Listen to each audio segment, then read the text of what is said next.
안녕하십니까. 백세보감의 이창호입니다. 오늘은 자연의 선물 약재에 대해서 말씀드리겠습니다. 오늘 약재의 선물 가장 중요한 것은 마에 대해서 이야기하겠습니다. 덩굴식물 중 대단한 약으로 마가 있다고 합니다. 우리나라 각 지방에서 자라며 재배해 왔는데 흉년에는 구황식물로도 먹었다고 합니다. 성질이 온화하고 감미로워 먹기에도 좋아 뿌리를 쪄 먹거나 가루를 내어 국수도 만들어 먹기도 합니다. 마에 대한 관련된 재미난 이야기가 있습니다.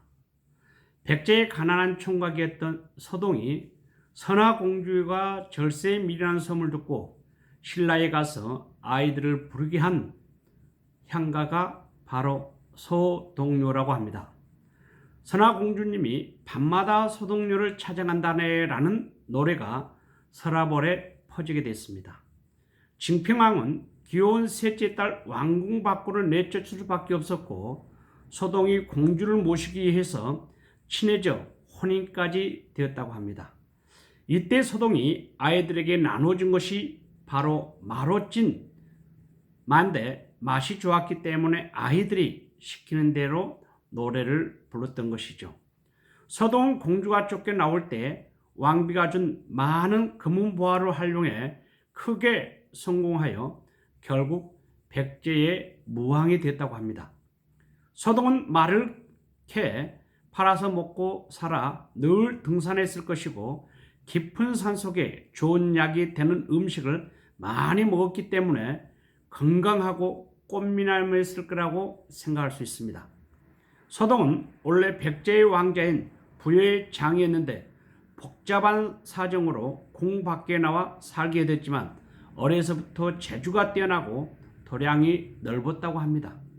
하지만 사실 이 얘기는 전설이고 실제로 선화공주가 백제의 왕자와 정략 결혼한 것입니다. 옛날에 강한 나라를 침략받은 나라가 전투에서 크게 피하여 몇 천만의 인마만 남아 산속을 도주하고 마는 것입니다. 산세가 험하여 강국의 군대는 추격하지 못하고 산 주위를 포위하고 약소국의 패잔병들이 항복하기를 기다리고 있었던 것입니다. 그래서 몇 달이 지나 양식이 떨어질 때가 되었지만 미동이 없었고 8개월이 지나자 강군의 장군은 약소국의 장졸 대부분을 굶어 죽었거나 겨우 연명하였을 거라고 판단해 긴장을 풀고 매일 음주 가무를 즐기며 지냈다고 합니다.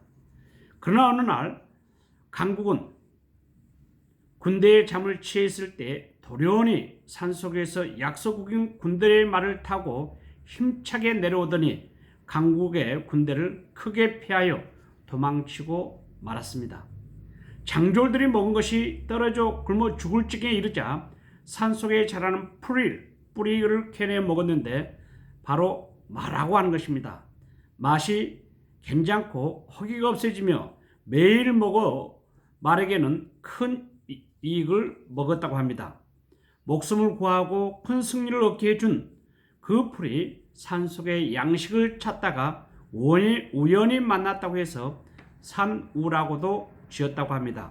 이때에 음식을 먹게 됐는데 계속 먹어보니 양식과 마찬가지로 기운을 내게 할 뿐만 아니라 비위장을 튼튼하게 하고 폐와 신을 보충하는 효능이 된 것을 알게 됐습니다.